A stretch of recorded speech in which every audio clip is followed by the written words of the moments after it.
Hello folks, welcome back to the show here on FlickDirect, where I give you guys the latest that happened in movie news throughout the week, and then I give you guys my personal take on the matter at hand. I'm Rostas the Pum, and we'll jump into the first story this week that involves a sequel that I don't know why it's happening, but apparently Gladiator is getting a sequel. Now if you guys have not seen Gladiator, see it. But no, I absolutely love Gladiator. It's one of my all-time favorite films. I saw it in high school. It left a huge impact on me. But apparently Ridley Scott said that it is in stages of development. It's apparently going to focus on someone that is in a relation to the villain played by Joaquin Phoenix, who Maximus saved in the first one. So that idea does interest me, but just knowing that there is a...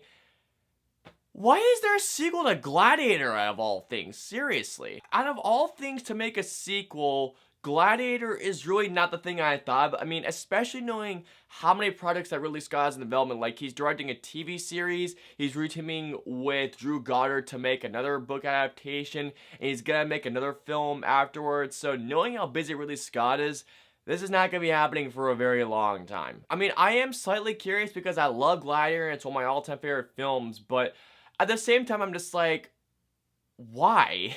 Alright guys, so our next news story is actually surrounding around Game of Thrones, and that the series creators, Benioff and Weiss, I don't know their first names, but I know those are their last names for certain, but apparently the series creators are making the series finale a trilogy of films, to which, you know what? I'm down for. Now, I like Gladiator. If you guys have not seen Game of Thrones, check it out. It's a bit dark in the first season, I'm not gonna lie, which may turn some people off, but it gets better as it goes along, and for me, season 4 is still the best season of Game of Thrones. But yeah, currently the show has had about 6 or 7 seasons, and the final season comes out next year in the first half of 2019, to which I am so hyped for. It's crazy. And apparently, according to Peter Dinklage, there was a sequence that took about 2 to 3 months to film, which is about the time it takes to film an average movie, which I find crazy. But knowing that the series creators, Benioff and Weiss, want to end this series with the trilogy of films, give me it. Seriously, give me. If they release all 3 films in IMAX like they did with the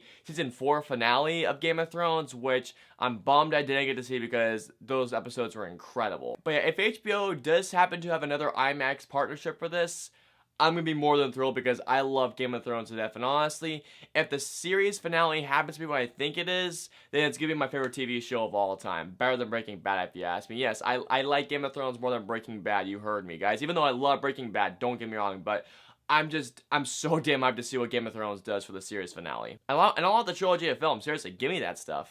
Going into our second to final news story of the week, we go into Once Upon a Time in Hollywood, which you guys, if you ask me, is the movie I'm looking forward to most next year, because I love Tarantino, and I love that he's doing a subject matter based on 2 actors working in Hollywood around the time of the Manson family murders. I mean, I love this concept, and I can't wait to see how it plays out. But according to Tarantino's longtime DP, Robert Richardson, Once Upon a Time in Hollywood will be not only spooky, but playful. Now, spooky makes sense, given the time period it takes in, but I'm curious to see what the playful remark comes in. Well, actually, I shouldn't be surprised, because it's a Tarantino film. Tarantino films are always playful, seriously, especially if you guys have seen Hateful Eight or Pulp Fiction.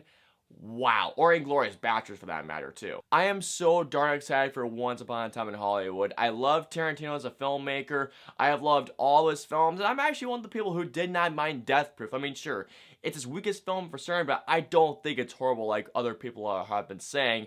But if I were to name my top 3 Tarantino films, it'd be Inglourious Basterds, Pulp Fiction, and probably either Reservoir Dogs or probably Django Unchained, actually. But just hearing what Robert Richardson has to say about Once Upon a Time in Hollywood makes me that much more excited about this film. I could not be more excited about this film already. I mean, bring this movie on. It comes out, in July of next year?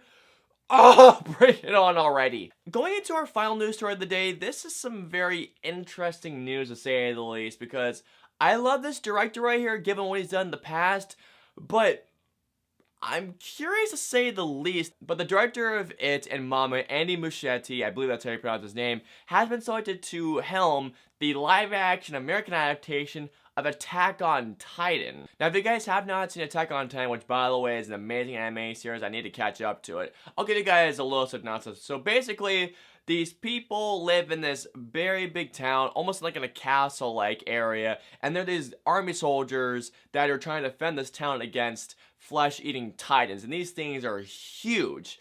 And basically what they do is that they use these gas-powered propellers, and they use these swords to essentially cut off these Titans' heads.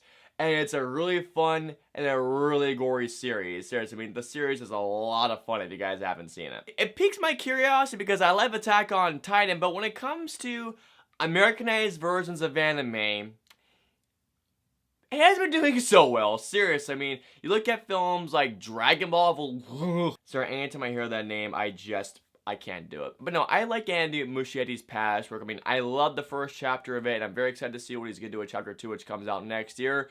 And I really liked Mama, so I'm very curious to see what Andy Muschietti does with Attack on Titan if this deal goes through. I mean, I'm curious to see how he handles the large-scale battles. I mean, if you ask me, I think Guillermo del Toro's the perfect fit for this. But, hey, I like Andy Muschietti, and I'm curious to see what he'll do with this property. Alrighty guys, that's gonna do it for this week's show. My apologies that's a bit rushed, but nonetheless, guys, please comment down and let me know below. How do you guys feel about Gladiator getting a sequel? I still cannot believe that myself. I mean, why? Also, how do you guys feel about the creators of Game of Thrones, Benioff and Weiss, making a trilogy of films after the series finale? Also, how do you guys feel about Robert Richardson's remarks regarding Once Upon a Time in Hollywood? Are you guys a bit more excited about this film knowing his statement? And finally, how do you guys feel about Andy Muschietti directing the Attack on Titan movie? Do you think he's a very interesting choice? Or do you feel like that this shouldn't be happening in the first place? I hope you guys enjoyed this week's show. If so, please hit that like button, share, subscribe to see more. If you guys want to see the previous show, please click right here. Or if you guys want to see my interview with Mackenzie Foy for her new Nutcracker movie, please click right there. And of course, until next week's show, we'll see you guys next week. Have a great week, guys.